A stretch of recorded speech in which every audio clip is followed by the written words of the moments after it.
Hello students, welcome back to our YouTube channel SP academy.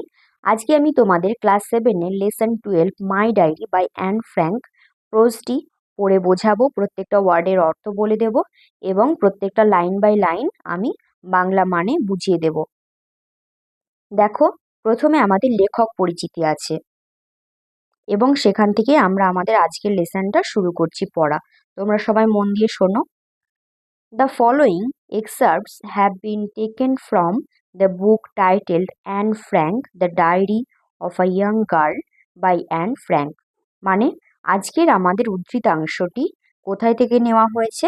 The excerpts have been taken মানে এটা present পারফেক্টের voice change. Actually present perfect টেন্সের voice change প্যাসিভে আছে, যেটাকে উদ্ধৃতাংশটিকে নেওয়া হয়েছে, তো সেই জন্য হ্যাভ বিন টেকেন। কোথায় থেকে? না, বইটার নাম হচ্ছে টাইটেলড, নামটা কি? Anne Frank the diary of a young girl. মানে অ্যান ফ্র্যাঙ্কের লেখা একটা ডায়েরি, একটা ইয়াং গার্ল, একটা বাচ্চা মেয়ের লেখা একটা diary. Anne Frank was born on June 12, 1929 in Frankfurt, Germany. মানে অ্যান ফ্র্যাঙ্ক জন্মগ্রহণ করেছিলেন কবে? 12ই জুন 1929 খ্রিস্টাব্দে। কোথায়? না, জার্মানির ফ্র্যাঙ্কফুর্টে। In her diary, Anne Frank records her experience during 1942 when she and her family fled their home in Amsterdam and went hiding for the next 2 years in the secret annex of an old office building. মানে কি? তিনি তার ডায়েরিতে, মানে তিনি তার দিনলিপিতে তিনি record করেছিলেন তার অভিজ্ঞতার কথা। কখন, কোন সময়ের? না, 1942 সালের। কেন 1942 সালে? সেই সময় দ্বিতীয় বিশ্বযুদ্ধ চলছিল এবং দ্বিতীয় বিশ্বযুদ্ধের সময় জার্মানি থেকে হিটলার সমস্ত ইহুদিদের তাড়িয়ে দিয়েছিলেন। তো সেই জন্য তিনি বলছেন যে তিনি এবং তার ফ্যামিলিকে ফ্লেড মানে পালিয়ে যাওয়া, ফ্লি এর পাস্ট ফর্ম FLEE, ফ্লি মানে পালিয়ে যাওয়া, তার পাস্ট ফর্ম হচ্ছে ফ্লেড। তাদের বাড়িঘর ছেড়ে তাদের কোথায় পালিয়ে যেতে হয়েছিল? অ্যামস্টারডাম। অ্যামস্টারডাম হচ্ছে নেদারল্যান্ডের ক্যাপিটাল এবং সেখানে তারা পরের 2 বছর কি লুকিয়েছিলেন। হাইড মানে কি? লুকিয়ে থাকা, মানে আত্মগোপন করে থাকা। এখানে আত্মগোপন করে থাকা কোথায়? না, একটা পুরনো অফিসের সিক্রেট অ্যানেক্স বিল্ডিংয়ে তারা লুকিয়েছিলেন পরের 2 বছর। The extract deals with the experience just before she and her family went into hiding. মানে এই এক্সট্র্যাক্ট মানে কি? নির্যাস। নির্যাস মানে কোনো কিছু থেকে যখন কোনো কিছু নিংড়ে নেওয়া হয়। এবার এখানে তো ডায়েরিটা দিনলিপি অনেক বড় এবং ডায়েরিটাও অনেক বড়, তার লেখা ডায়েরিটা, সেখান থেকে কিছুটা অংশ নেওয়া হয়েছে। তো সেই জন্য বলছে আমাদের যে আলোচ্য বিষয় পাঠ্য বই দেওয়া আছে সেটা তো পুরো ডায়েরিটার কিছুটা অংশ, তো সেই কারণে এক্সট্র্যাক্ট বলছে। নাকি সেই ডায়েরিটাতে কি লেখা আছে? তার অভিজ্ঞতার কথা। Just before she and her family went into hiding, মানে তার আত্মগোপন করার ঠিক আগের মুহূর্তের অভিজ্ঞতার কথা তিনি এই ডায়েরিতে শেয়ার করেছিলেন, যে সেখানে আমাদের সেইটুকু অংশই আমাদের পাঠ্য বইয়ে আছে। চলো এবার আমরা তাহলে মেন যে গল্পটা সেইটা পড়া শুরু করি। আজকে আমি তোমাদের ইউনিট 1টা পড়াবো এই ভিডিওতে, পরের ইউনিটটা পরের ভিডিওতে পড়াবো। তোমরা এবার মেন গল্পটা আমি পড়া শুরু করছি, মন দিয়ে তোমরা শোনো। সানডে 14 জুন 1942, মানে রবিবার 14ই জুন 1942। 1942 সালের 14ই জুন এই ডায়েরিটা লেখা হচ্ছে, সেই জন্য এই ডেটটা দেওয়া আছে। দিনলিপি লেখার সময় কি যে দিন লেখা হয় সেই ডেটটা দেওয়া থাকে। তো 14ই জুন মানে আমরা কি আগে দেখলাম যে তিনি 12ই জুন জন্মগ্রহণ করেছেন, তো তার জন্মদিনের ঠিক 2 দিন আগের ঘটনা তিনি তার দিনলিপিতে তার অভিজ্ঞতার কথা তিনি লিখেছেন। চলো মেন গল্পটা দেখো। On Friday June 12, I woke up at 6 o'clock and no wonder, it was my birthday. মানে অন ফ্রাইডে মানে 12ই জুন কি শুক্রবার। আই ওক আপ মানে ওয়েক আপের past form. I woke up এটা সিম্পল পাস্ট। কখন? 6 o'clock মানে সকাল 6টার সময়, অ্যান্ড নো ওয়ান্ডার এবং অবাক হওয়ার কিছু নেই। ওয়ান্ডার মানে কি? অবাক হওয়া। অবাক হওয়ার কিছু নেই। ইট ওয়াজ মাই বার্থডে, এটা ছিল আমার জন্মদিন। But of course I was not allowed to get up at that hour. So I had to control my curiosity until a quarter to 7. মানে কিন্তু অবশ্যই আমাকে অনুমতি দেওয়া হয়নি সেই সময়ই ওঠার। টু গেট আপ মানে কি ওঠা, কখন, ওই দ্যাট আওয়ার মানে 6টার সময়তেই। সো সুতরাং I had to control my curiosity, সুতরাং আমাকে আমার কৌতূহল কন্ট্রোল করতেই হলো। আনটিল কতক্ষণ পর্যন্ত, আ কোয়ার্টার টু 7 মানে 6:45, মানে 7টা বাজতে 15 মিনিট, কোয়ার্টার টু 7 মানে 7টা বাজতে 15 মিনিট, মানে 6:45। Then I could bear it no longer, তারপর আমি আর এটা বেশিক্ষণ ধৈর্য ধরে থাকতে পারিনি বা সহ্য করতে পারিনি। বিয়ার মানে কি টলারেট মানে সহ্য করা।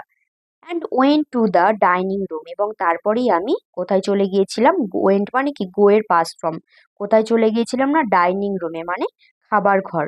হোয়ার I received a warm welcome from Moortje, যেখানে আমি একটা খুব সুন্দর একটা স্বাগতম রিসিভড মানে আমি গ্রহণ করেছিলাম। রিসিভ মানে কি গ্রহণ করা, কার থেকে না মুর্চি দ্য ক্যাট, মানে ওনার পোষ্য বিড়াল মুর্চি, তার থেকে তিনি একটা সুন্দর একটা স্বাগতম তিনি গ্রহণ করেছিলেন তার জন্মদিনের সকালবেলাতে। Soon after 7 I went to mummy and daddy, then to the sitting room to undo my presents. মানে শীঘ্রই, সুন মানে কি শীঘ্রই, আফটার 7 মানে 7টা বাজার কিছুক্ষণ পরেই আমি গিয়েছিলাম কোথায়, মা বাবার কাছে। আই ওয়েন্ট মানে এটা কোন টেন্স, সিম্পল পাস্ট, মানে আমি গিয়েছিলাম। Then to the sitting room to undo my presents, এবং তারপরে কোথায় গিয়েছিলাম না সিটিং রুমে, কি করতে, আনডু মানে খোলা বা ওপেন, মাই প্রেজেন্টস মানে আমার উপহারগুলো খোলার জন্য আমি গিয়েছিলাম বসার ঘরে। The first to greet me was you, possibly the nicest of all, মানে সর্বপ্রথম তুমি আমাকে অভিবাদন জানিয়েছিলে, বা তোমরা, এখানে প্যারেন্টসের কথা বলা হচ্ছে। Possibly the nicest of all, সম্ভবত সব থেকে সুন্দর ছিল এটা। দ্য নাইসার, নাইসেস্ট সুপারলেটিভ ডিগ্রিতে আছে। Then on the table there was a bunch of roses plants and some peonies and more arrived during the day, মানে এবং তারপরে টেবিলের উপর রাখা ছিল কি বাঞ্চ অফ রোজেস মানে এক থোকা গোলাপ, এবং একটা গাছ, এবং সাম পিওনিস মানে ফুল গাছ, যেটাতে বিভিন্ন ধরনের বিভিন্ন কালারের লাল, সাদা এরকম বড় বড় ফুল ফোটে, এরকম ফুলের গাছ হচ্ছে peonies. And more arrive during the day, এবং সারাদিন ধরে আরো অনেক কিছু হয়েছিল। I got masses the things from mommy and daddy and was thoroughly spoiled by various friends. মানে I got মানে get মানে কি পাওয়া, past tense এটা গেটের। আই গট মানে সিম্পল পাস্ট, যেটার মানে হচ্ছে আমি পেয়েছিলাম। Masses of things from mummy and daddy মানে বাবা মার কাছে থেকে আমি অনেক উপহার পেয়েছিলাম। And was thoroughly spoiled by various friends, spoiled মানে কি, স্পয়েলড মানে নষ্ট করে দেবে, এবং বিভিন্ন বন্ধুর দ্বারা সেগুলো ধীরে ধীরে নষ্ট হয়ে গেছে। Among other things, I was given camera obscura, a party game, lots of sweets, chocolates, a puzzle, a brooch, Tales and Legends of Netherlands by Joseph Cohen, Dicey's Mountain Holiday, a terrific book, and some money. মানে among other things মানে অন্যান্য জিনিসগুলোর মধ্যে I was given মানে আমাকে দেওয়া হয়েছিল, passive voice, কি একটা ক্যামেরা অবস্কিউরা, একটা পার্টি গেম, বিভিন্ন ধরনের মিষ্টি, চকলেট, পাজেল মানে কি ধাঁধা, মানে ধাঁধার গেম, ব্রুচ মানে একটা one kind of jewellery, tales and legends of Netherlands by Joseph Cohen, মানে জোসেফ কোহেনের লেখা tales and the legends of Netherland, ডাইসির লেখা মাউন্টেন হলিডে, আর টেরিফিক বুক মানে একটা ভয়ঙ্কর বই, এবং কিছু টাকা। Now I can buy the myths of Greece and Rome grand, মানে তিনি যেহেতু টাকা পেয়েছিলেন তো সেই জন্য তিনি বলছেন যে তিনি আই ক্যান বাই আমি কিনতে পারি the myths of Greece and Rome, এই একটি বই, the myths of Greece and Rome, খুব দারুণ ব্যাপার, গ্র্যান্ড মানে দারুণ ব্যাপার। Then lies called for me and went to the school, এবং মিথ্যেবাদীরা, লাই মানে কি মিথ্যা কথা বলা ভার্ব যখন হয় তখন মিথ্যাবাদীরা মানে তার বন্ধুদের কথা এখানে তিনি মেনশন করেছেন। এবং তারা আমাকে ডেকে নিয়েছিল এবং তারপর আমি স্কুলে গিয়েছিলাম। During recess I treated everyone to sweet biscuits and then we had to go back to our lessons. মানে ডিউরিং রিসেস, রিসেস মানে হচ্ছে একটা ফাঁকা সময়, দুটো ক্লাসের মাঝের যে ফাঁকা সময়, সেই সময়টাকে বলছে। তো ডিউরিং রিসেস মানে ওই ফাঁকা সময় চলাকালীন আই ট্রিটেড এভরিওয়ান। ট্রিট মানে কি? ট্রিট মানে যখন ভার্ব, তখন ট্রিট মানে অ্যাকচুয়ালি কারোর সাথে কোনো ব্যবহার করা। কিন্তু এখানে তিনি দিয়েছিলেন, প্রত্যেকজনকে ট্রিট দিয়েছিলেন কি সুইট বিস্কুট মানে মিষ্টি biscuits. And then we had to go back to our lessons, এবং তারপরে আমাদের নিজেদের পাঠে মানে লেসন মানে কি পাঠ মানে নিজেদের পড়াতে ফিরে যেতে হয়েছিল। নাও আই মাস্ট স্টপ মানে এখন আমি অবশ্যই থামছি। বাই বাই বিদায়। We are going to be great pulse মানে আমরা খুব ভালো বন্ধু হতে চলেছি। মানে we are going to be great pulse মানে পাল মানে বন্ধু। তো এখানে তিনি তার ডায়েরিটাকে তিনি বলেছেন যে যেহেতু তিনি ডায়েরিতে তার সমস্ত মনের কথা তিনি লিখে রাখছিলেন, তো সেই জন্য তিনি তার ডায়েরিকে বলছেন যে আমরা শীঘ্রই খুব ভালো বন্ধু হতে চলেছি। আমি আজকে এখানেই লেখা শেষ করছি, আবার দেখা হবে। তো সেই কারণে তিনি বলছেন যে আমরা খুব ভালো বন্ধু হতে চলেছি, কারণ তিনি তার সমস্ত মনের কথা তিনি তার ডায়েরিতে লিখে রাখবেন। এরপর দেখো কিছু আননোন ওয়ার্ড, যেগুলো তোমরা দেখে নাও। প্রথমেই আছে দেখো কিউরিয়াসিটি। কিউরিয়াসিটি মানে দ্য উইশ টু নো মানে কিছু জানার ইচ্ছা মানে বা কৌতূহল। তারপরে বিয়ার, বিয়ার মানে কি টলারেট মানে সহ্য করা। আন্ডু মানে ওপেন মানে কোনো কিছু আন্ডু করা মানে খোলা, ওপেন করা।